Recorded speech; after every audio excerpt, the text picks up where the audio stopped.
దేవుడు మరొక వారమంతా కూడా మనల్ని కాపాడినందుకు ఒకసారి దేవునికి స్తోత్రాలు చెల్లిద్దాం. హల్లెలూయా.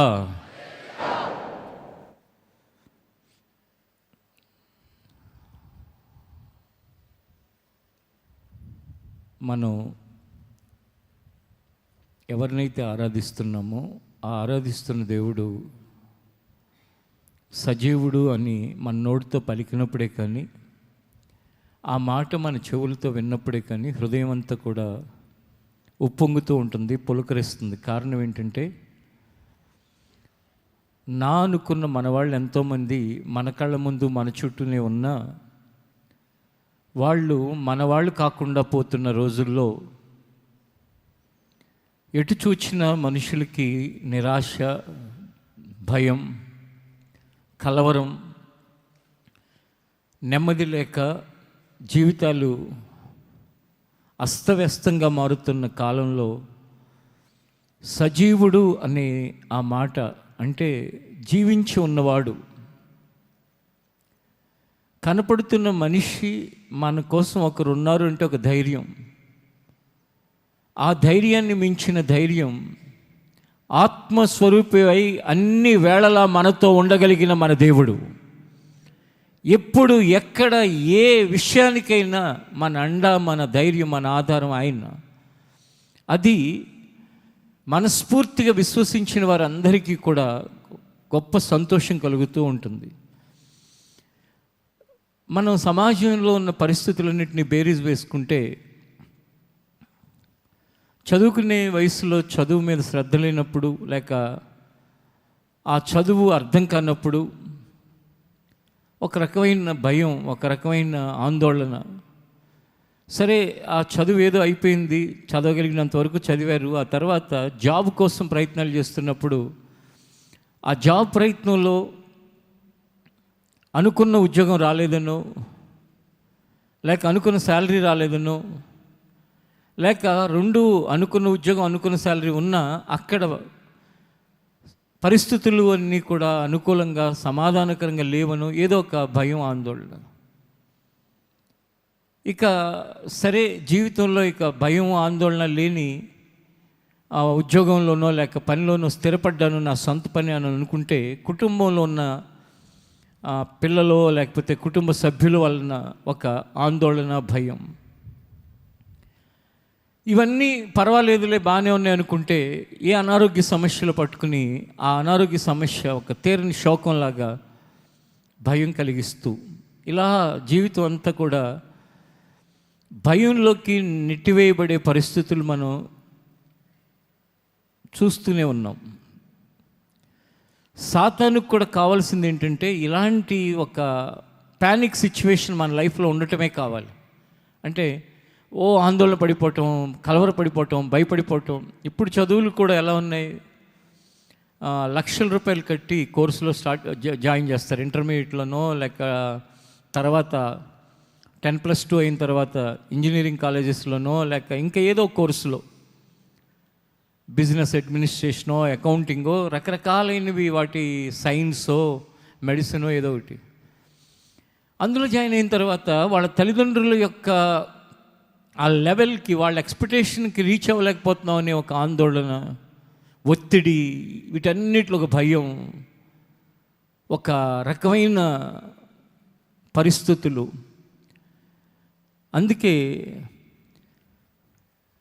అనేక అనారోగ్య సమస్యలు, ఈ అనారోగ్య సమస్యలు డాక్టర్ల దగ్గరికి వెళితే వాళ్ళు ఒకే మాట ఎక్కువ మంది చెప్తున్నారు. ఆ మాట ఏంటంటే, బాగా స్ట్రెస్ ఉన్నట్టుంది మీకు అని.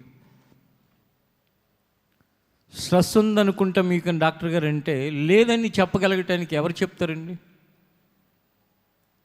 అందరిది ఏదో రకంగా ఏదో ఒక పరిస్థితుల్లో స్ట్రెస్ లేని వ్యక్తి ఎవరు? ఒక ఆఫీస్ బాయ్కి ఉండదా అంటే అతనికి ఉంటుంది, మేనేజర్కి ఉండదా అంటే ఉంటుంది, దాని ఓనర్కి ఉండదా అంటే వాళ్ళకు ఉంటుంది. వీటన్నిటిలో ఎప్పుడు మన హృదయంలో ఒక మాట ఎప్పుడు ధ్యానమై ఉండాలి. ఒక రకంగా చెప్పాలంటే మెడిటేషన్ అయి ఉండాలి. మెడిటేషన్ అంటే ఏంటంటే ధ్యానం. ధ్యానం అంటే కళ్ళు మూసుకుని మన ఆలోచనలన్నీ గుణసున్నా చేసుకోవటం కాదు, ఆ ధ్యానం కాదు. అది సొసైటీలో అదొక విధానం, ఒక ధ్యానం ఉంది. అప్పుడు ఆ మనిషి పూర్తిగా ఎంటీ అయిపోతూ ఉంటాడు. ఆ ధ్యానం కాదు. దేవుని యొక్క వాక్యంలో ఒక మాట ఉంది. ఆ మాట కనుక ఏ వ్యక్తి జీవితానికైనా ధ్యానంగా, మెడిటేషన్గా ఉంటే, నువ్వు ఎంత ఒత్తిడిలో ఉన్నా, లేక నువ్వు ఎన్ని సమస్యల్లో ఉన్నా, నీకున్న పరిస్థితులు ఎలాంటివైనా, ఆ వాక్యం లేక ఆ వాక్య ధ్యానం నిన్ను రోజు ఉత్సాహంగాను, ప్రతి సమయంలో సంతోషంగా నువ్వు ముందుకెళ్ళేటట్టు చేస్తుంది. హెబ్రీ గ్రంథకర్త ఆత్మావేశంతో, ఆత్మ ప్రేరేపణతో చెప్పిన మాటను ఒకసారి మనం చూద్దాం. హెబ్రీలకు రాసిన పత్రిక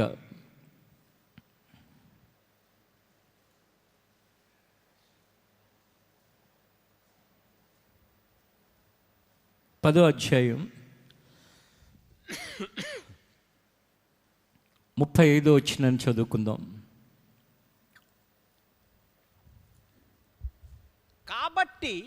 కాబట్టి మీ ధైర్యమును విడిచిపెట్టకుడి, దానికి ప్రతిఫలముగా గొప్ప బహుమానం కలుగును.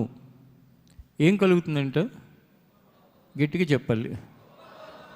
గొప్ప బహుమానం అంటే మామూలు బహుమానం కాదు, గొప్ప బహుమానం కలుగుతుందంట. దేనికి అంటే, దేవుని యొక్క మాట ఏదైతే ఉందో ఆ మాట నీ హృదయం దగ్గరకు వచ్చినప్పుడు నీకు కలిగించే ధైర్యం నువ్వు విడిచిపెట్టినప్పుడు బహుమానం కలుగుతుంది. దేవుని మందిరానికి వచ్చి వెళుతున్నావు కాబట్టి నీ గొప్ప బహుమానం కలుగుతుంది అని దేవుడు రాయించలా. వస్తున్నావు, మంచిదే, సంతోషం. ఎందుకంటే వస్తేనే నువ్వు వినగలుగుతావు, వింటేనే విశ్వాసం కలుగుతుంది, విశ్వాసం ఉంటేనే జీవితంలో ఏదైనా సంభవిస్తుంది. కానీ నువ్వు ఒకటి ఎప్పుడూ కూడా నువ్వు గుర్తుపెట్టుకోవాలి, అదేంటంటే ధైర్యాన్ని విడిచిపెట్టొద్దు. అంటే కాన్ఫిడెన్స్ని ఎప్పుడు కూడా త్రో చేయకూడదు, విసిరివేయకూడదు. చాలామంది చేసే ఒక పొరపాటు, తప్పు పని ఏంటి అంటే, ఆ కాన్ఫిడెన్స్ లాస్ అయిపోతూ ఉంటారు, లేకపోతే దాన్ని విసిరేస్తూ ఉంటారు. అంటే ఇంకా నా వల్ల కాదు, ఇంకా నేను చేయలేను. మొన్న రాత్రి ఒక అబ్బాయి, చదువుకునే స్టూడెంట్, ఇంచుమించు ఒక 35 నిమిషాలు మాట్లాడాను రాత్రి 10:30 ఆ టైంలో. పూర్తిగా కాన్ఫిడెన్స్ లూజ్ అయిపోయి ఇంకా చాలా చాలా చాలా చాలా మాటలు మాట్లాడేశాడు. అప్పుడు అతన్ని అలా కాదు అని అనేక విషయాలు గుర్తు తెచ్చి, ఇక్కడ వరకు నువ్వు రావటానికి నీ ముందు జరిగిన సంఘటనలు ఒకసారి ఆలోచించు. ఇప్పుడు మనందరం ఈ స్థాయికి ఇక్కడ వరకు వచ్చామంటే, తల్లి గర్భములో మనం రూపించబడక ముందే మన ఎరిగిన దేవుడు, ఆ తల్లి గర్భంలో పిండమై ఉండగానే మన యొక్క అన్నిటినీ ఏర్పరిచిన దేవుడు, ఆ తల్లి గర్భంలో నుంచి లోకంలోనికి నడిపించి, మీలో కొంతమంది మీ బాల్యంలో అనేక అనారోగ్య సమస్యలు గుండా, ఇంకా అసలు కొంతమందిని అయితే తల్లి ఒడిలో కాకుండా ఒక బాక్స్లో పెట్టి, ఎందుకు త్వరగా పుట్టారని, ఇంకా నెలలు నిండకుండా పుట్టడం వలన, లేక కొన్ని అనారోగ్య సమస్యల వలన, కొన్నిసార్లు జాండీస్ వలన, అసలు డాక్టర్లు మేము చెప్పలేమన్న పరిస్థితుల నుంచి, 4 రోజులు పడుతుందని చెప్పిన పరిస్థితుల నుంచి, ఇది చెప్తుంటే ఒకటి గుర్తొస్తుంది. మన వాళ్ళు ఒక పాప ఆల్మోస్ట్ ఆల్ ఇంకా శ్వాస ఆగిపోతే కొంచెం ప్రెస్ చేసి ఒకసారి మరలా ఆ గుండె కొట్టుకోవటం ప్రారంభమైందని. ఇలా అనేక పరిస్థితులు గతంలో మన జీవితం, మన యొక్క ప్రారంభం, మన ఊహ తెలిసినప్పటి నుంచి మనకు తెలిసినవి ఉంటాయి, ఊహ తెలియకముందు మన పేరెంట్స్కి తెలిసినవి ఉంటాయి. వాటన్నిటిని దాటించి ఆయన నిన్ను చదువుకునే స్థితిలోనో, ఉద్యోగం చేసే స్థితిలోనో, లేక నీ సొంత వ్యాపారం చేసుకునే స్థితిలోనో, లేక ఇంకా వ్యవసాయం చేసుకునే స్థితిలోనో ఎక్కడో నిన్ను పెడితే, అక్కడ కలిగిన పరిస్థితులు, అక్కడ సంభవించిన కష్టాలు, సమస్యలు, ఒక్కొక్కసారి కపట సహోదరుల యొక్క ప్రవర్తన బట్టి నాకు కూడా ఏమనిపిస్తుంది తెలుసా, అసలు ఇంకెందుకు బ్రతకటం, దేవుడు పిలుచుకుంటే వెళ్ళిపోతే అయిపోతుంది కదా అని నేను కూడా చాలాసార్లు నిరాశపడుతూ ఉంటాను. కారణం ఏంటంటే, రకరకాలైన మోసకరమైన మనస్తత్వాలు, దుర్మార్గమైన ప్రవర్తన, ఆ పరిస్థితులన్నీ చూచినప్పుడు ఒక్క రోజైనా మన జీవితంలో మనం ఏమి ఆశించకుండా బ్రతకగలమా? మన జీవితంలో మనం పొద్దున్న లేచిన దగ్గర నుండి మన ప్రవర్తన ఏంటి, మనం ఎక్కడి నుంచి ఎక్కడి వరకు వచ్చాం, ఇవేం ఆలోచించకుండా ఏది పడితే అది ఇష్టం వచ్చినట్లుగా ప్రవర్తించే ప్రవర్తన, లేక నమ్మక ద్రోహులు, సొంత భార్యను మోసం చేసేవాళ్ళు, లేక సొంత భర్తను మోసం చేసేవాళ్ళు, లేక కన్న తల్లిదండ్రులు మోసం చేసేవాళ్ళు, తోడబుట్టిన వాళ్ళు మోసం చేసేవాళ్ళు, అసలు ఏ ఒక్కరికి కూడా జీవితంలో నెమ్మది లేకుండా చేసేవాళ్ళు. ఇలాంటి రకరకాలైన మనస్తత్వాలు ఎన్నిసార్లు చెప్పినా వాళ్ళ ప్రవర్తన మార్చుకొని మనస్తత్వాలు. ఇలాంటి వాటిలో దేవుని యొక్క పనిలో ఉన్నవాళ్ళు కూడా అనేక విధాలుగా ఆందోళన పడి ఒత్తిడిలోకి వెళ్ళి ఏమనిపిస్తుందంటే, చనిపోయినప్పుడు ఆ బరియల్కి వెళ్ళినప్పుడు కానీ, లేక ఆ మెమోరియల్ సర్వీస్లో కానీ మీరు వినే వాక్యాల్లో ఒక వాక్యం ఏంటంటే, వారు తమ ప్రయాసలు మాని విశ్రాంతిలోకి వెళ్ళారు అని ఉంటుంది. నేను చెప్తాను, చాలామంది కూడా చెప్తుంటారు. అప్పుడు ఈ ఆందోళన, ఈ ఒత్తిడి, ఇలాంటి ఈ మోసకరమైన మనస్తత్వాలు కలిగిన వాళ్ళని చూసినప్పుడు అనిపిస్తుంది, విశ్రాంతిలోకి వెళ్ళిపోతే ఇక అక్కడ హాయిగా ఉంటుంది కదా అని. అంటే నాకు అనిపించినట్టే మీ అందరికీ అనిపించాలని లేదు. ఎందుకంటే రకరకాల బాధ్యతలు ఉన్నళ్ళు ఉంటారు, లేకపోతే లోక ఆశల్లో ఉన్నళ్ళు ఉంటారు, లేక ఎన్నో చూడాలనుకున్న వాళ్ళు ఉంటారు, లేకపోతే రకరకాలైనవన్నీ జీవితంలో కలగలిపి ఉంటాయి. కాబట్టి జీవితం అంటే అందరికీ ఇలా ఉండాలని లేదు. దీని ప్రధాన కారణం ఏంటి అంటే, మనం మన కాన్ఫిడెన్స్ని లాస్ అయినప్పుడు, లేక ఈ స్థితిని, ఈ పరిస్థితుల్ని మనం భరిస్తూ ముందుకు వెళ్ళాలనుకున్న సందర్భాలలో అనిపిస్తూ ఉంటుంది.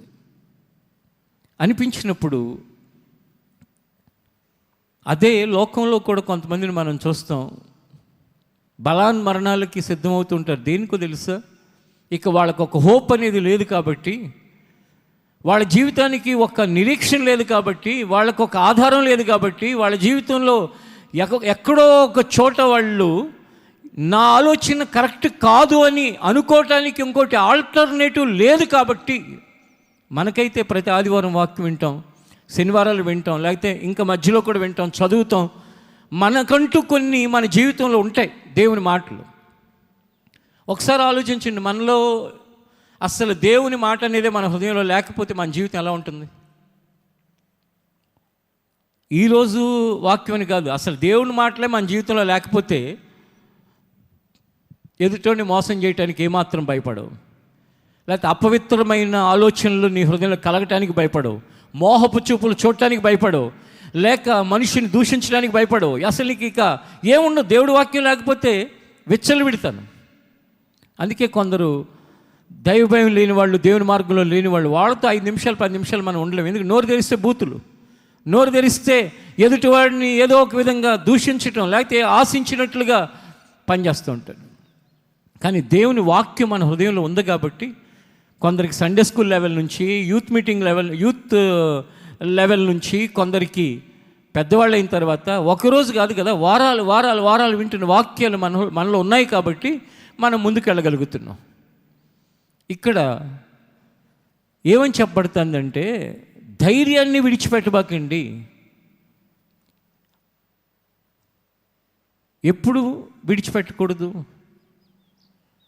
ఈరోజు మనకు భోజనం లేకపోతే ధైర్యాన్ని విడిచిపెట్టకూడదు. దీనికోసమే ధైర్యాన్ని విడిచిపెట్టకూడదా? భోజనం లేకపోతేనే కాదు, అందరూ నీ చుట్టూ ఉన్నవారు అందరూ నీకు శత్రువులైనప్పుడు, లేక నీ జీవితంలో నీకు నా అనేవారు ఎవరూ లేకుండా అయినప్పుడు, లేక భవిష్యత్తును గురించి నీకు ఏమాత్రమూ కూడా ఒక నిరీక్షణకు ఆధారం కనపడినప్పుడు, అంటే నీ చుట్టూ అందరు శత్రువులు అయిపోయినప్పుడు ధైర్యంగా ఉండంటే అందరితో గొడవలు పెట్టుకుని ధైర్యంగా ఉండమని కాదు. మళ్ళీ దాన్ని అట్లా కూడా తీసుకుంటారు కొంతమంది. కనపడిన వాళ్ళు అందరితో గొడవలు పెట్టేసుకుని అన్నయ్య చెప్పాడు కదా ధైర్యంగా ఉండమన్నాడు అని చెప్పేసి, అప్పుడు అదేమవుతుందంటే ప్రమాదంగా మారుతుంది. అలా కాదు, నువ్వు వాక్యానుసారంగా వెళుతున్నా, నువ్వు అందరితో ప్రేమతో బ్రతుకుతున్నా, క్షమించే మనస్తత్వం కలిగి ఉన్నా, తగ్గించుకున్నా, అయినా కూడా నీ చుట్టూ అంటే దేవుని ఎరగిన వాళ్ళల్లో అలాంటి పరిస్థితులు ఉంటే లోకంలో దేవుని ఎరిగిన వాడిని టార్గెట్ చేస్తారు. ఒక ఆఫీసులో కానీ, లేకపోతే ఎక్కడైనా ఒక ఏరియాలో కానీ. మొన్న ఈ మధ్య సిటీలోనే ఒక కాలనీలో గ్రూప్ పెట్టుకుని ఆ కాలనీ వాసులందరూ ఆ కాలనీలో ఒక మెసేజ్ సర్క్యులేట్ చేశారంట. అదేంటంటే, మన కాలనీలో క్రైస్తవులకి ఎవరికి మీరు రెంట్లకి ఇవ్వద్దు అని చెప్పి.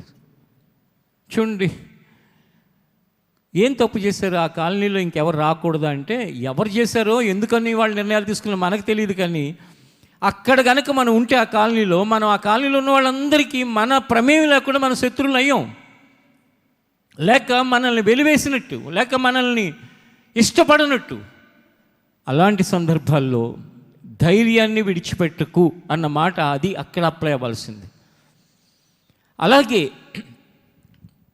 జీవితంలో మనం కొన్నిసార్లు ఎలా అనిపిస్తుందంటే, ఎందుకో కానీ కొంతకాలం నుంచి అన్నీ నాకు ఎదురవుతున్నాయి, అన్నీ నాకు ఫెయిల్ అవుతున్నాయి, అన్నీ నాకు ఇబ్బందులే కలుగుతున్నాయి, నా జీవితంలో ఏది ఫేవర్ జరగట్లేదు. అలాంటి పరిస్థితులు ఉండొచ్చు. అప్పుడే కావాల్సింది ఏంటంటే, దేవుడు చెప్పిన ఈ మాట, ధైర్యాన్ని విడిచిపెట్టకు.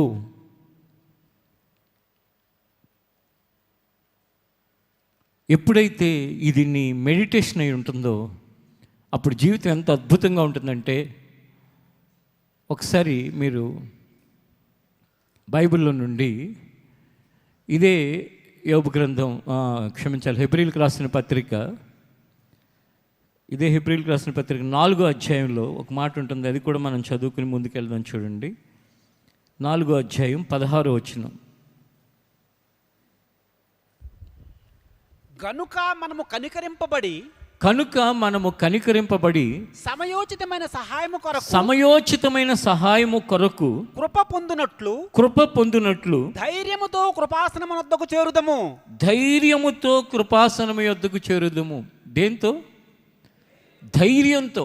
కనికరింపబడి సమయోచితమైన సహాయము కొరకు. సమయోచితమైన సహాయం అంటే ఏంటంటే, ఆ సమయానికి నీకు ఏది అవసరమో, ఏది కావాలో, ఏది నీ జీవితంలో జరగాలో ఆ సమయోచితమైన సహాయం కొరకు కృప పొందునట్లు ధైర్యంగా ఆయన కృపాసనం దగ్గరికి మనం వెళ్ళాలంట. అంటే ధైర్యాన్ని విడిచిపెట్టబాకు అంటే ఖాళీగా కూర్చోమని కాదు.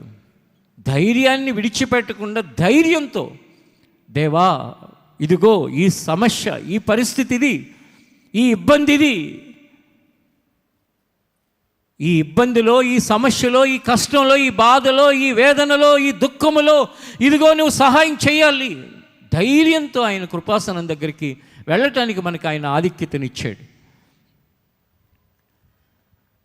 ధైర్యం ఎంత గొప్పదంటే, దేవుడు చెప్పటమే కాకుండా అంటే దీనికంటే గొప్పదని కాదు వేరేది. దేవుడు చెప్పిన దాన్ని మనుషులు బైబిల్లో ఉందంటే సరే కానీ నా బాధలు ఇవి అంటారు. ధైర్యం ఎంత గొప్పదంటే, ఇప్పుడు హాస్పిటల్లో చావు బతుకుల మధ్య ఉన్న వ్యక్తి ఎవరైనా ఉన్నారనుకున్న, ఉదాహరణకి ఏ యాక్సిడెంటో సంథింగ్ ఏదో వలన వాళ్ళు ఇంకా అయిపోయింది అనుకున్న పరిస్థితుల్లో ఉన్నారనుకోండి, వాళ్ళ దగ్గరికి ఎవరైనా ఒక వ్యక్తి, డాక్టర్గా ఉన్న వ్యక్తి కానీ, లేకపోతే అక్కడ అటెండెంట్గా ఉన్న వ్యక్తి కానీ హాస్పిటల్లో ఉండి అతనికి వినపడే విధంగా ధైర్యం కలిగించే మాటల వలన అసలు అతను చనిపోయే వ్యక్తి మరలా చనిపోకుండా బ్రతికిన వాళ్ళు ఉన్నట్లు ఎన్నో సంఘటనలు, ఎన్నో సందర్భాల్లో మనం వినటం, మనం చదవటం చూసాం. అవి రుజువైనవి. అందుకే పాల్ యాంగ్చో అనే ఒక దైవజనుడు సౌత్ కొరియాలో ఉండేవారు. ఆయన ప్రభు పిలుచుకుని వెళ్ళిపోయారు. ఆయన బుక్స్ ఉంటాయి కొన్ని. 4వ కోణం అని ఒక పుస్తకం ఉంటుంది, 4th డైమెన్షన్. ఎప్పుడైనా మీకు దొరికితే కనుక మన లైబ్రరీలో ఉన్న చదవండి, లేకపోతే కొనైనా చదవండి. ఆ 4th డైమెన్షన్లో నేను 30 సంవత్సరాల క్రితం చదివిన ఒక విషయం గుర్తొస్తుంది. ఏంటంటే, హాస్పిటల్లోనే ఉంటాడు ఒక వ్యక్తి, ఇక చనిపోతాడని డాక్టర్లు అందరూ అంటారు, అది ఒక యాక్సిడెంటు. ఈయన అంటాడు, నాకు ఒక్క 5 నిమిషాల టైం ఇవ్వండి ప్లీజ్, నాకు ఒక్క 5 నిమిషాల టైం ఇవ్వండి అని చెప్పి వెళ్ళి ఆయన చెవిలో, నువ్వు బ్రతుకుతున్నావు, దేవునికి సహాయం చేస్తాడు, నువ్వేం చనిపోవట్లేదు, నువ్వు చనిపోవట్లేదు అని చెప్పి అతనితో ధైర్యాన్ని గురించి చెప్పి, అంటే అసలు చావు బతుకుల మధ్యలో ఉన్న వ్యక్తి వినగలడా, దాన్ని గ్రహించగలడా అంటే అంతర్లీనంగా లోపల లోపల ఎక్కడో అతనికి అర్థమవుతూ ఉంటుంది, ఎక్స్ప్రెస్ చేయలేడు. అయినప్పటికీ కూడా చెప్పి ఆ వ్యక్తిని మరణంలో నుంచి బయటికి తీయగలిగానని చెప్పి ఆ సంఘటన ప్రార్థన పూర్వకంగా జరిగిందని చెప్పి ఆయన ఆ పుస్తకంలో రాయటం నేను చూశాను.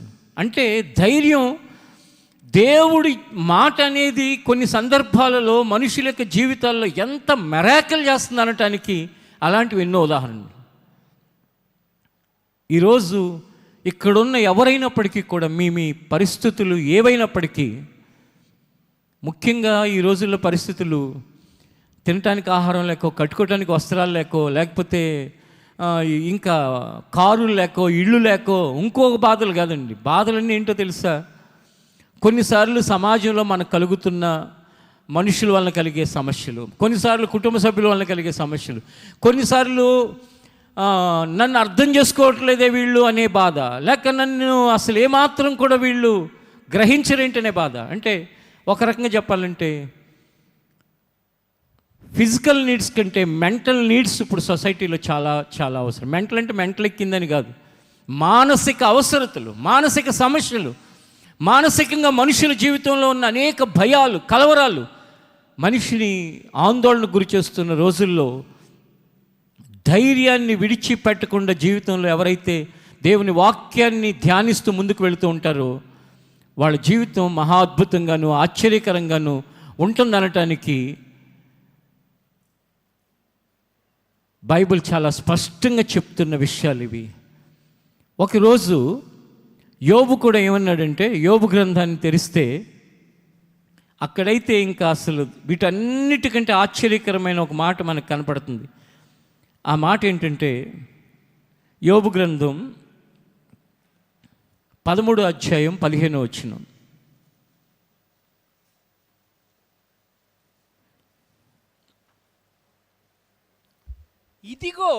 ఇదిగో ఆయన నన్ను చంపినను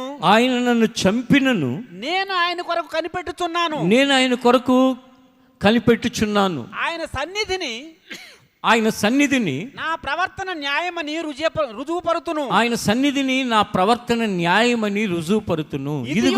ఇదిగో ఆయన నన్ను చంపినను అంటే ఇంకా దీనికంటే గొప్ప విషయం ఏదైనా ఉందా? యోబు అంటున్నాడు, యోబు స్టేట్మెంట్ ఏంటో తెలుసా?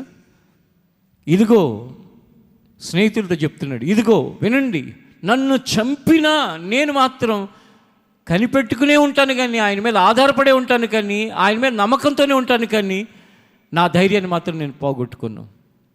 యోబు చనిపోయాడా బ్రతికాడా? ఏంటి చెప్పరండి. యోబుకి దేవుడు బ్రతకటమే కాదు, పోగొట్టుకున్న అన్నిటిలోనూ రెండంతల ఆశీర్వాదాన్ని కలుగజేశాడు. హల్లెలూయా, హల్లెలూయా. ధైర్యానికి బహుమానం, అది ధైర్యానికి రెట్టింపు బహుమానం. యోబు విషయంలో ధైర్యానికి ఊహించనన్ని బహుమానాలు. ధైర్యానికి అది నేను చెప్తున్న మాట, ఇంకెవరో చెప్తున్న మాట కాదు, దేవుడే చెప్తున్న మాట. ధైర్యాన్ని విడిచిపెట్టకండి, అప్పుడు దానికి ప్రతిఫలంగా గొప్ప బహుమానం కలుగుతుందని. ఎవరికి వాళ్ళు ఒకసారి మీ వ్యక్తిగత జీవితాన్ని పరిశీలించుకుంటే ధైర్యాన్ని విడిచిపెట్టి ఎంత టైం మీరు బ్రతుకుతున్నారు, ధైర్యంతో ఎంత టైం బ్రతుకుతున్నారు, ఎంతకాలం ధైర్యాన్ని విడిచిపెట్టి జీవితాన్ని లీడ్ చేస్తున్నారు, ఎంతకాలంగా లీడ్ చేస్తున్నారు. ఏదో వస్తున్నావు, మందిరానికి వెళ్ళిపోతున్నావే, కానీ లోపల జీవితంలో జీవిత భయాల చేత తరంబడుతున్నావేమో, భవిష్యత్ భయంతో తరంబడుతున్నావేమో, అనారోగ్య భయాలతో తరంబడుతున్నావేమో, లేక పిల్లల యొక్క భయంతో తరంబడుతున్నావేమో, ఎక్కడ ఎలా అని. కానీ ధైర్యం మాత్రం విడిచిపెట్టబాకు. కొన్నిసార్లు అందరూ అంటారు, అయిపోయింది రా అబ్బాయి, నీ పని అయిపోయింది అని, లేక ఇంకా నీ పిల్లలు మారరు అని చెప్పే స్టేట్మెంట్లు మన జీవితంలో ఎన్నో రావచ్చు, లేక ఇక నువ్వు ముందుకు వెళ్ళలేవని చెప్పే స్టేట్మెంట్లు ఎన్నో రావచ్చు. యోబు విషయంలో ఏమైంది? అరికాలు మొదలుకుని నడినెత్తి వరకు అన్ని కురుపులు, అన్ని రకాలుగాను అతని యొక్క ఆరోగ్యం సర్వనాశనం అయిపోయింది. కానీ ఆ సర్వనాశనం అయిపోయిన స్థితిలో అంటున్నాడు, చంపినా నేను ఆయన కొరకే కనిపెట్టుకుని ఉంటాను, నా ప్రవర్తన న్యాయమైనదని ఒకరోజు రుజువు అవుతుంది. ప్రవర్తన అంటే ఏ ప్రవర్తన?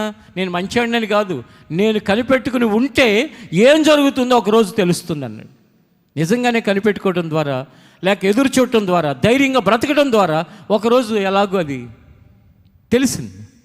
మీలో కొందరి ఆర్థిక పరిస్థితులను బట్టి అధైర్యపడుతూ, ఇక నా జీవితంలో నేను పైకి రానేమో, నా వల్ల కాదేమో, ఈ అప్పుల్లో నుంచి, ఈ ఇబ్బందికరమైన పరిస్థితుల్లో నుంచి, ఈ సమస్యల్లో నుంచి. చాలాసార్లు కొంతమంది అప్పుల్లో ఉండి ఇక నా జీవితంలో బయటికి రాలేనని భయపడుతూ ఉంటాను. వస్తావు ఎప్పుడంటే దేవుని దగ్గర పశ్చాత్తాపడి ఇష్టానుసారమైన ఖర్చులు, లేక అసలు డబ్బుని ఏమాత్రం కూడా విలువ లేకుండా ఇష్టం వచ్చినట్టు చేసి అన్నీ చేసింది తప్పు అని దేవుని దగ్గర క్షమాపణ కోరుకుని ప్రాధేయపడి, ప్రభు ఇక మీదట అలా చేయనని కన్ఫెస్ అయ్యి నీ లైఫ్ని ప్రారంభిస్తే, అలా ప్రారంభించకుండా కొంతమంది ఏం చేస్తూ ఉంటారంటే అప్పుల మీద అప్పులు అని చెప్పేసి ఇంకా నిండా మునిగినడికి చలేంటి అని చెప్పి ఇంకా చేస్తూనే ఉంటారు. దేవుడు బయట ఏంటని అడుగుతూ ఉంటారు. దేవుడు బయట వేయటానికి ఆ ధనము విలువ నీకు నేర్పిన తర్వాతే బయటేస్తాడు. కానీ నీకు దాని విలువ తెలియకుండా వేస్తే నువ్వు మరలా అదే పని చేస్తావు, ఇంకో పని చేస్తావు, ఇంకొకసారి అలాంటి పరిస్థితులకు దిగజారిపోతావు. అందుకే ఒక వ్యక్తి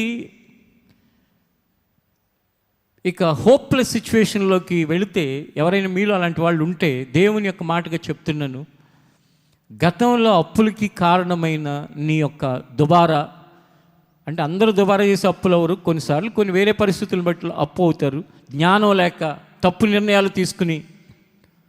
ఉదాహరణకి పెళ్ళిళ్ళు చేస్తూ ఉంటారు, లేకపోతే ఏవైనా కొన్ని కార్యక్రమాలు చేస్తూ ఉంటారు. చేతిలో డబ్బులు లేకపోయినా సరే అప్పులు చేసి ఖర్చు పెట్టి తర్వాత అప్పు తీరుద్దాం అనుకుంటారు. ఎంతవరకు అది సమంజసం? ఎవరికి వాళ్ళు మీ సొంత మనస్సాక్షితో ఆలోచించండి. సొంత మనస్సాక్షి అంటే సొంతంగా అసలు మన దగ్గర డబ్బులు లేవు, 10,000 ఉన్నాయి, పెళ్లి చేసుకోవాలి. అందరూ ఏమంటారంటే పెళ్ళి అంటే 3 లక్షలైనా ఉండాలి, 2 లక్షలైనా ఉండాలి, 10 లక్షలైనా ఉండాలి, 5 లక్షలైనా ఉండాలంటారు. అసలు పెళ్ళి అంటే ఏంటి? దేవుడు ఏమైనా బైబిల్లో పెళ్ళి అంటే ఇదిగో ఇలా జరగాలి, ఇలా జరిగితేనే పెళ్ళి, ఇంత ఖర్చు పెడితేనే పెళ్ళి, లేకపోతే అది పెళ్ళి కాదు, నేను ఊరుకోను, నేను ఒప్పుకోనని అని అన్నాడు. మరి ఎవడు నిర్ణయించాడు ఈ విధానాలు? ఎవడు నిర్ణయించాడు ఈ ఆర్భటాలు? ఎవడు నిర్ణయించాడు ఈ పిచ్చి పిచ్చి ఖర్చులు? అంటే మనకి జ్ఞానం లేక ఎవరో చేశారని మనం, ఎవరో ఏదో అనుకుంటారని మనం, ఎవరో ఏదో నవ్వుతారని మనం చేసుకుని, అంటే ఒక్క పెళ్ళే కదండి, చాలా చాలా చాలా విషయాలు. నాకు ఈరోజు ఉదయమే సడన్గా ఎందుకో నేను వాటర్ తాగుతున్న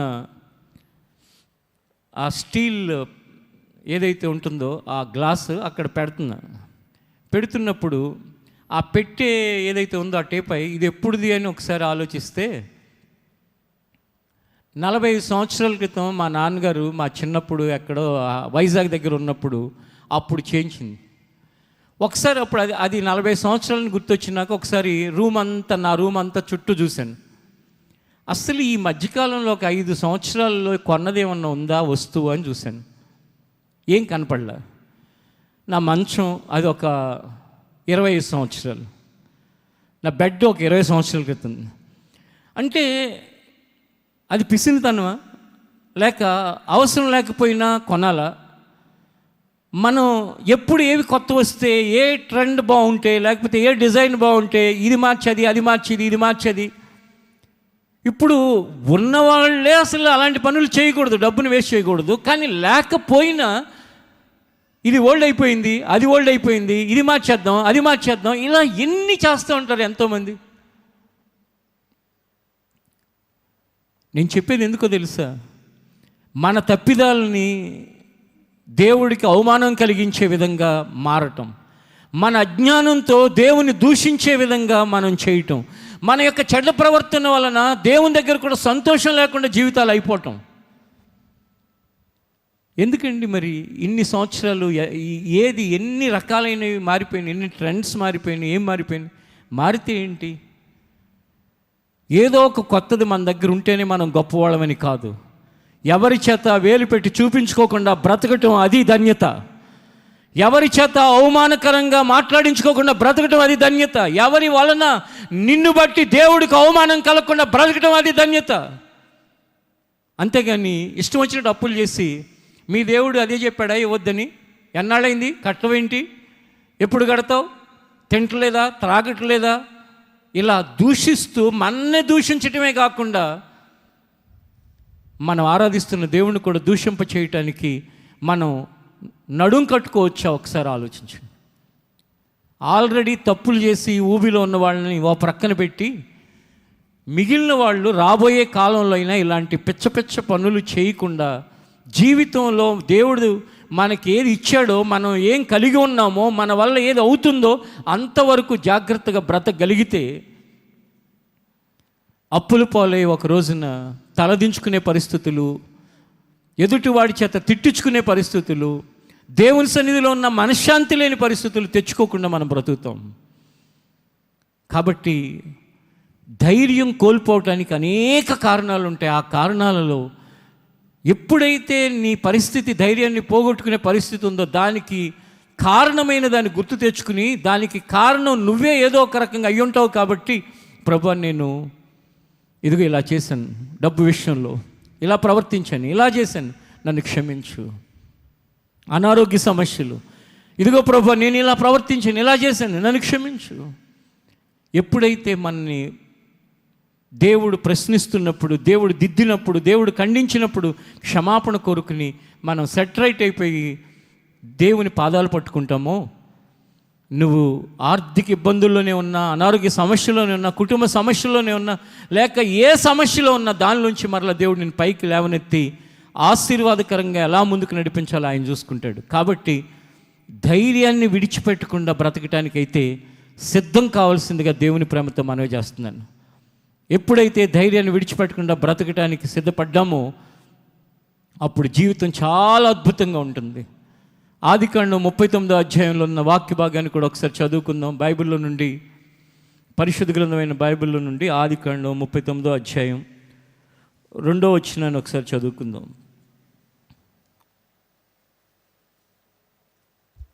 యెహోవా యోసేపునకు తోడయుండెను గనుక, యెహోవా యోసేపునకు తోడయుండెను గనుక అతడు వర్ధిల్లుచు తన యజమానుడగు ఆ ఐగుప్తీని ఇంట నుండెను. తన యజమానుడగు ఆ ఐగుప్తీని ఇంట ఉండెను. యెహోవా అతనికి తోడయుండెననియు, యెహోవా అతనికి తోడయుండెననియు, అతడు చేసినదంతయు అతని చేతిలో యెహోవా సఫలము చేసిననియు, అతడు చేసినదంతే అతని చేతిలో యెహోవా సఫలము చేసిననియు, అతని యజమానుడు చూచినప్పుడు యోసేపు మీద అతనికి కటాక్షము కలిగెను. యోసేపు మీద అతనికి కటాక్షము కలిగెను. ఏంటి దేవుడు తోడై ఉండటం ఏంటి, చేసిందంతా సఫలం అవటం ఏంటి, ఈ అబ్బాయిని చూడగానే యజమానికి కూడా దయ కలగటం ఏంటి, కారణం ఏంటండి? నిజంగా ఆ టైంలో కృంగిపోయి కృషించిపోయి చచ్చిపోవాలి యోసేపు. ఎందుకంటే బానిసగా అయ్యాడు. పిల్లల్ని హాస్టల్కి పంపిస్తూ ఉంటారు, కొన్నిసార్లు వాళ్ళు ఏడుస్తూ ఉంటారు, చాలా ఏడుస్తూ ఉంటారు, మేము వెళ్ళమని. ఇప్పుడు ఫస్ట్ సర్వీస్లో కూడా ఓ పాప మంచి కాలేజీలో జాయిన్ చేశారు, ఇంటి నుంచి హాస్టల్కి వాళ్ళు వెళ్ళాలంటే వెళ్ళనని ఏడుస్తుందండి. వాళ్ళ నాన్న తీసుకొచ్చి కొంచెం నాతో మాట్లాడించారు. ఎందుకు? ఇంటి దగ్గర కంఫర్ట్ జోన్, ఇంటి దగ్గర చక్కగా ఫోన్లు, ఇంటి దగ్గర అన్ని వ్యవహారాలు. ఒక్కసారి వీటిలో నుంచి హాస్టల్ ఏమి లేకుండా ఉండాలంటే తట్టుకోలేక ఉండలేక ఆల్రెడీ దీనిలో బాగా అలవాటైపోయి ఏడుస్తున్నారు. మరి యోసేపు చక్కగా గోరుముద్దలు తినిపించే ఇల్లు, మంచి మంచి అంగీలు కుట్టించే నాన్న, కుటుంబంలో ఏది తక్కువ లేని పరిస్థితులు, అబ్రహాము కుమారుడు ఇస్సాకు, ఇస్సాకు కుమారుడు యాకోబు, యాకోబు కుమారుడు యోసేపు. వాళ్ళకి ఏమైనా తక్కువ ఉందా? అబ్రహాము కాలంలోనే దేవుడు ధనవంతులుగా చేశాడు. ఇస్సాకు విత్తనం వేసి 100 అంతలు ఫలించాడు. యాకోబు చక్కటి ఆస్తిమంతులు, అన్నీ ఉన్నాయి.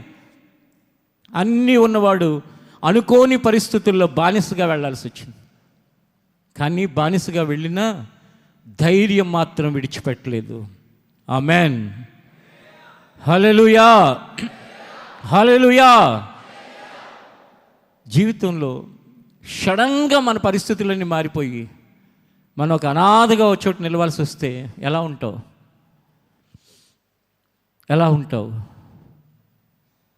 ధైర్యాన్ని విడిచిపెట్టకపోతే నిజంగా నువ్వు దేవుడిని ఎరిగిన వాడివి, ఎరిగిన దానివి. ఒకవేళ గనుక ధైర్యాన్ని విడిచిపెడితే ఈ భక్తి అంతా కూడా పైన పటారం లోపల లొటారం అని చెప్పేసి అదంతా పై మాటలే, కానీ నీలో భక్తి లేదు అనటానికి ఆ ఒక్క ఉదాహరణ చాలు. మీలో ఒంటరి అయిన వాడు 1000 మంది అవుతాడు, ఎన్నిక లేని వాడు బలమైన జనం అవుతాడని దేవుడు వాక్యం ద్వారా మనుషుల్ని ధైర్యపరిచి బలపరిస్తే, ఇప్పుడు యోసేపు కంఫర్ట్గా ఉన్న తన ఇల్లు, కంఫర్ట్గా ఉన్న తన కుటుంబం, కంఫర్ట్గా ఉన్న తన యొక్క పరిస్థితులు అన్నీ వదిలి ఒక బానిసగా వచ్చాడు, ధైర్యాన్ని విడిచిపెట్టల. అలాగే నేను కంఫర్ట్గా ఉన్న మా చర్చి, కంఫర్ట్గా ఉన్న మా ఇల్లు, కంఫర్ట్గా ఉన్న ఆ చుట్టూ ఉన్న వాళ్ళందరూ అవన్నీ వదిలిపెట్టి హైదరాబాద్ వచ్చాను. నిజంగా చెప్పాలంటే అసలు చదువు అయిపోయిన తర్వాత ఇంకా పూర్తిగా ఎక్కడైతే నేను ఉన్నానో ఆ చర్చిలో ఆ పాస్టర్ గారి దగ్గర ఉండిపోవాలి జీవితాంతం. ఆయన వాక్యం చెప్తే ప్రార్థన చేసే వ్యక్తిగా, ఆయన చెప్పిన పనులు చేసుకుంటున్న వ్యక్తిగా ఉండిపోవాలి అనుకుని నా మనసులో నిర్ణయం కలిగిన వ్యక్తిని నేను. అసలు మామూలుగా అనుకోని పరిస్థితుల్లోనే నేను కూడా అక్కడి నుంచి బలవంతంగా బలాత్కారంగా హైదరాబాద్కి త్రోసివేయబడిన వాడిని. ఇంకా ఆ వివరాలన్నీ ఇప్పుడు చెప్పడానికి సమయం సరిపోదు, కానీ అలాంటి పరిస్థితుల్లో ఎన్నిసార్లు ఏడ్చుకున్న రోజులు ఉన్నాయో వచ్చిన తర్వాత. ఎందుకంటే అన్ని కంఫర్ట్గా ఉన్న పరిస్థితులు, ప్రేమ చూపించే సంఘం, తల్లిదండ్రులు, కుటుంబం, పరిస్థితులు ఏం తక్కువ కాని పరిస్థితులు. కానీ ధైర్యాన్ని మాత్రం వదులుకోలేదు. అదే ఈ రోజున మీ ఎదుట నన్ను నిలబెట్టింది. మీ జీవితంలో కూడా కావాల్సింది అదే. ఎంత మీ జీవితం కంఫర్ట్ జోన్లో నుంచి అన్కంఫర్ట్ జోన్లోకి వెళ్ళిన ధైర్యాన్ని పోగొట్టుకోకుండా నిలబడండి. దానికి కారణం ఏంటంటే దేవుడు చెప్పాడు కాబట్టి నేను ఈ మాటను పట్టుకుని నేను ప్రయాణం చేస్తాను. ఒకసారి మీరు అక్కడ 35వ వచనాన్ని 36వ వచనాన్ని కూడా చదవండి. హెబ్రీయులకు రాసిన పత్రిక 10వ అధ్యాయం 36వ వచనం.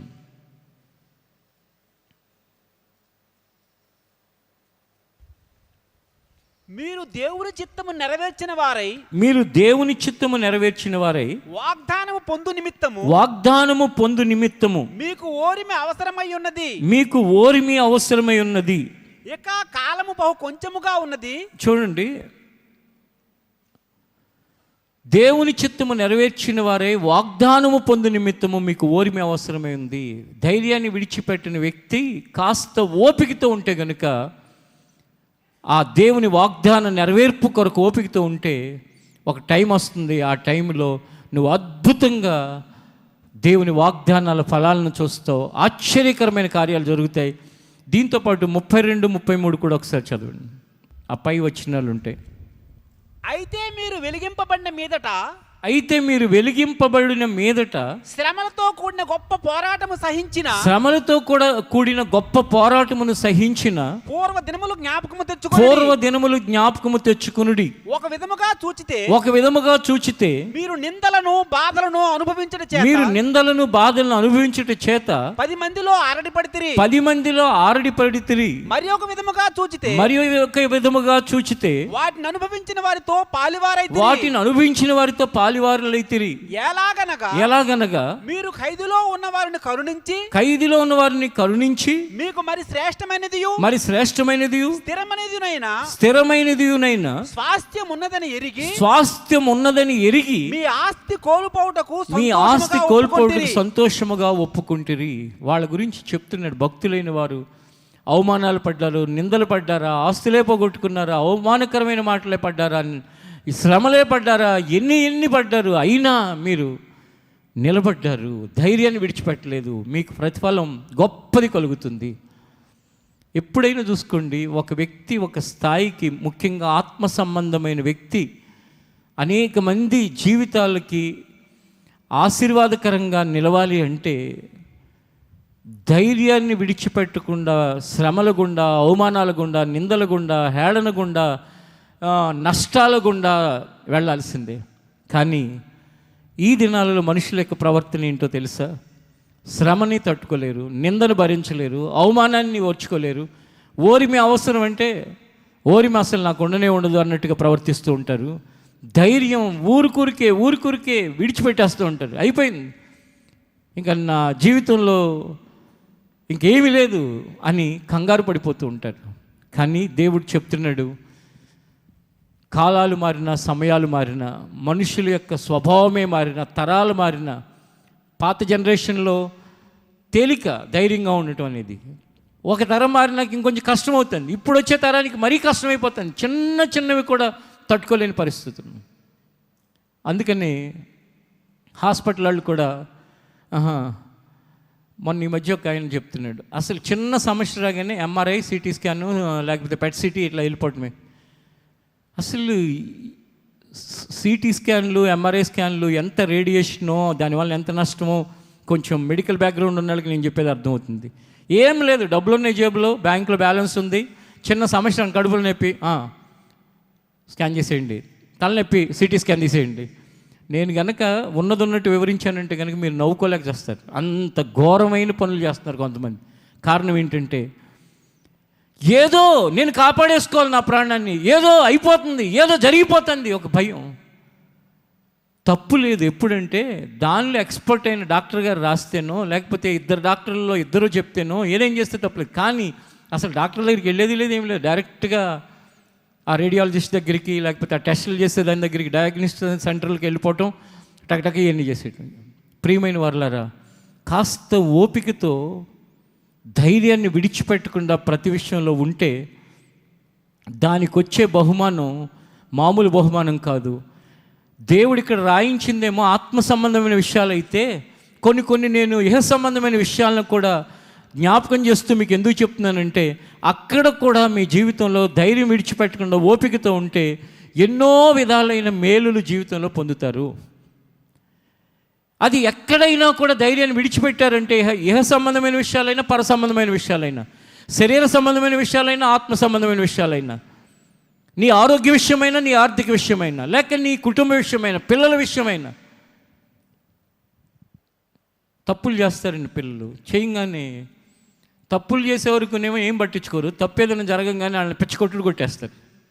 ఒకసారి అయితే ఒక ఆమె చంపమిటి కొడితే ఈ లోపల చాలా ప్రాబ్లం అయిపోయి అర్జెంట్గా హాస్పిటల్కి తీసుకుపోవాల్సి వచ్చింది. ఎందుకంత కోపం? ఓపిక కాస్త కలిగి ఉండాలి కదా, కాస్త సహనం ఉండాలి కదా.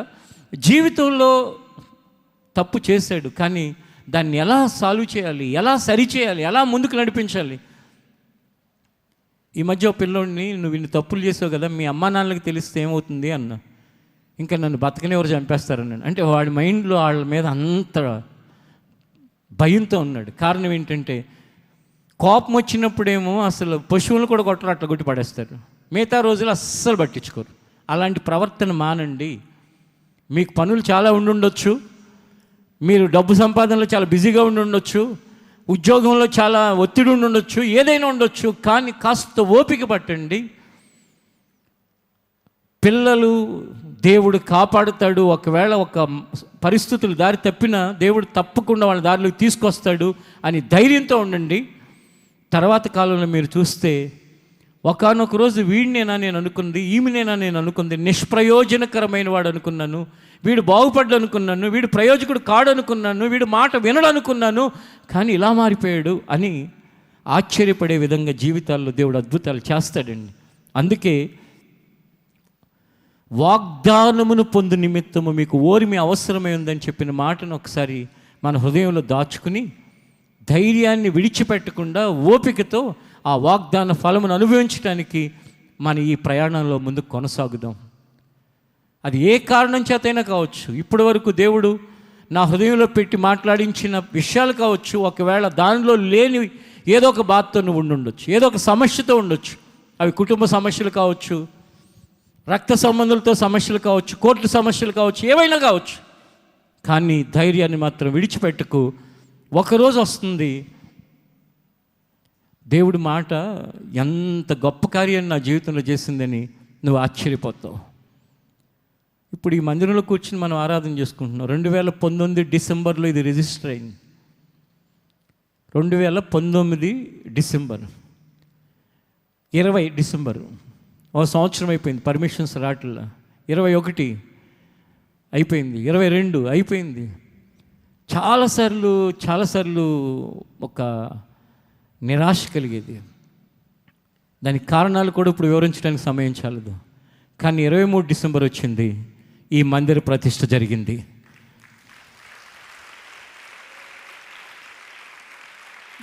ధైర్యాన్ని విడిచిపెడితే జీవితంలో ఆగమైపోతాం. ధైర్యాన్ని విడిచిపెడితే అనారోగ్యాల పాలవుతాం. ధైర్యాన్ని విడిచిపెడితే జీవితం అస్తవ్యస్తంగా మారుతుంది. ధైర్యాన్ని విడిచిపెడితే జీవితంలో నువ్వు ముందుకు సాగలేవు. ధైర్యాన్ని విడిచిపెట్టకపోతే గొప్ప బహుమానం పొందుతావు. అటు భాగ్యాన్ని మన అందరికీ ప్రభు దయచేయునుగాక. ప్రార్థన చేసుకుందాం. లేచి నిలబడండి.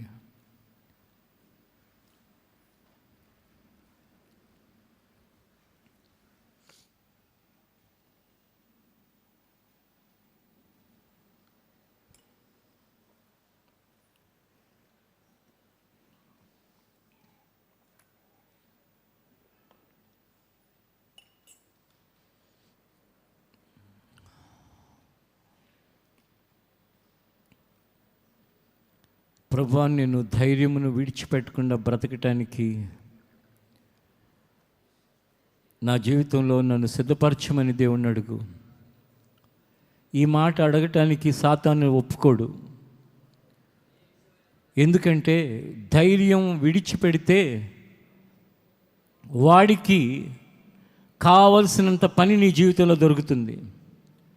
వాడు పండగ చేసుకుంటాడు. నీ ధైర్యం పోయిందంటే వాడికి పండగే. కానీ ధైర్యంతో ఉన్నావంటే నీ జీవితం పండగగా మారుతుంది.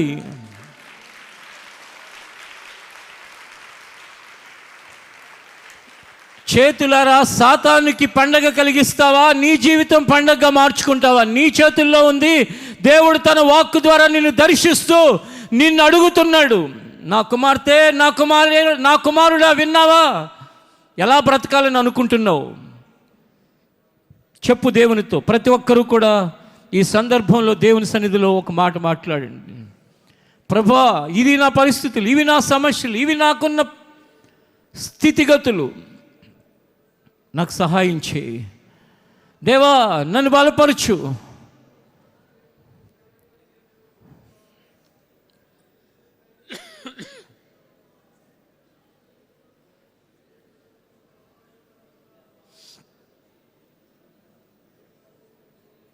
వాగ్దానము నీ జీవితంలో నెరవేర్చబడటానికి ఓరిమి అవసరము అని చెప్తున్న దేవుని మాట ప్రకారము వేడుకో.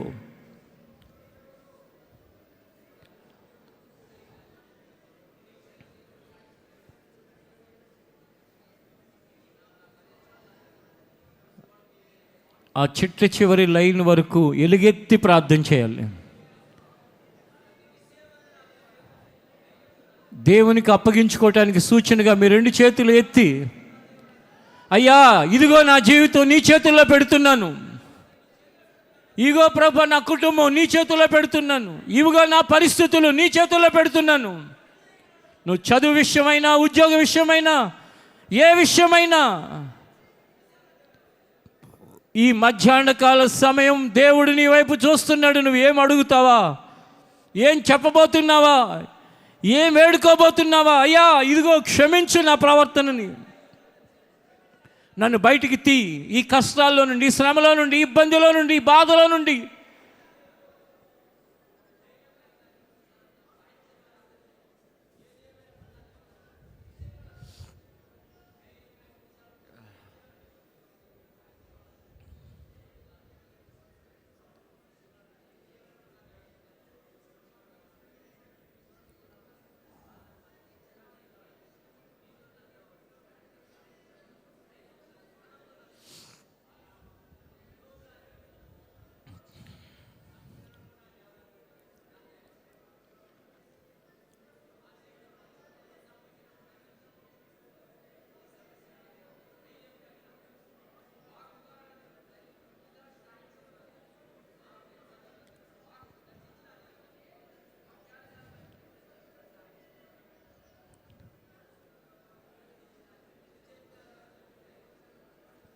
ఆమేన్.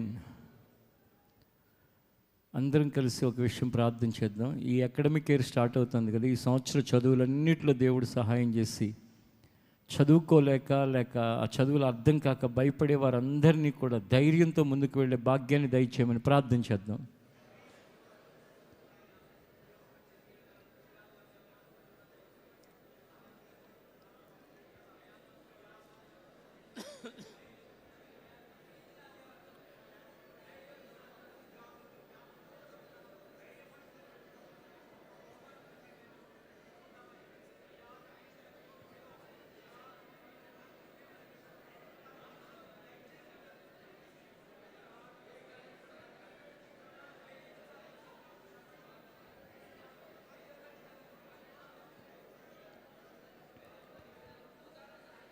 ఆమెన్. అలాగే ఈ సంవత్సరం స్కూల్లో కాలేజెస్లో ఫీజులు కట్టడానికి కావాల్సిన ఆర్థిక అవసరతలన్నీ కుటుంబాలకు తీర్చినట్లుగా దేవుడు సహాయం చేయాలని ప్రార్థన చేద్దాం.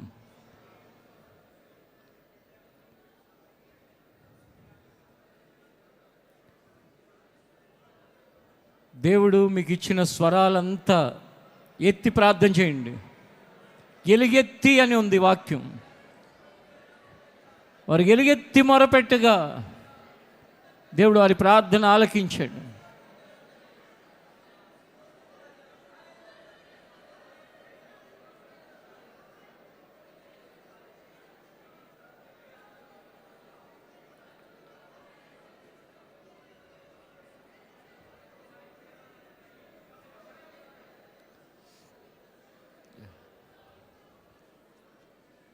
ఆమెన్. ప్రభా, ఈ అకాడమిక్ ఇయర్ స్టార్ట్ అవుతుండగా చదువుల కొరకు పిల్లల్ని మీ చేతుల్లో పెడుతున్నాం. జ్ఞానం ఇవ్వండి, జ్ఞాపశక్తి ఇవ్వండి, భయం అంతటిని పారద్రోలండి, ధైర్యంగా చదువుకోవడానికి సహాయం చేయండి. అలాగే ప్రభా, ఫీజులు కట్టడానికి కావాల్సిన వనరులన్నీ సమకూర్చండి నాయన. ప్రతి కుటుంబానికి మేలు చేయి తండ్రి.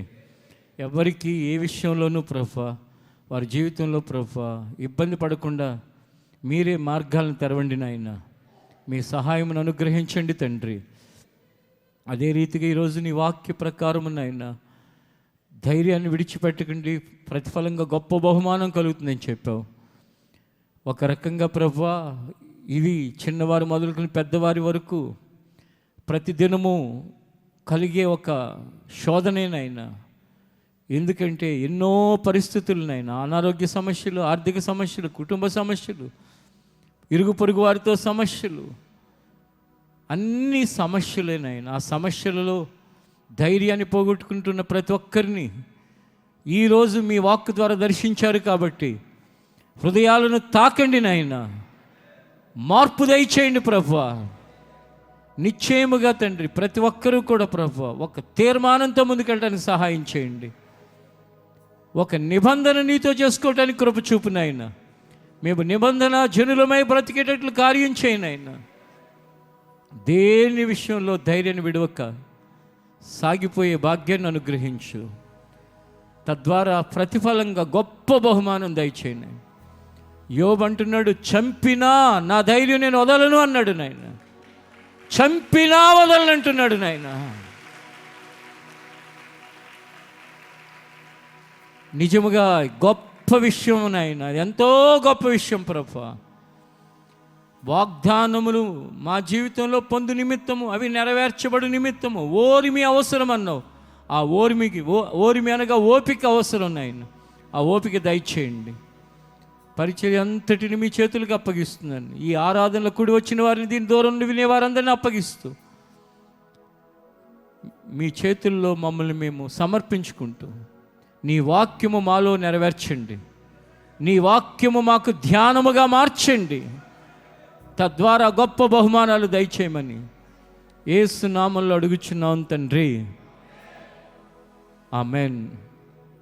ఆశీర్వాదం కోరుస్తూ మన ముగింపులకు వెళ్దాం. ఆశీర్వదించుము మమ్ము దేవా, నిండైన దీవెనతో పంపుమయా. ఆశీర్వదించుము మమ్ము దేవా, నిండైన దీవెనతో పంపుమయా.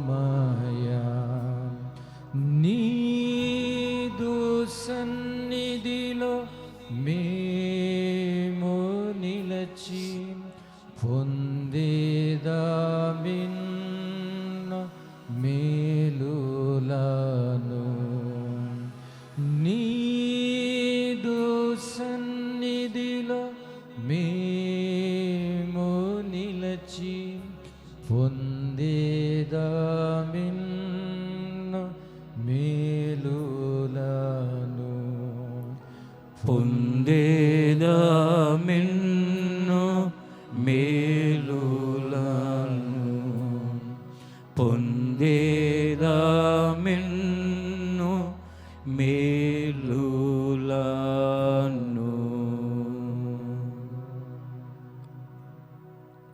తండ్రి అయిన దేవుని ప్రేమ, కుమారుడు రక్షకుడు అయిన యేసుక్రీస్తు కృప, పరిశుద్ధాత్మ దేవుని ఆదరణ సహవాసము ఇక్కడున్న మనకు సకల పరిశుద్ధులకు అనుగ్రహించి నడిపించునుగాక.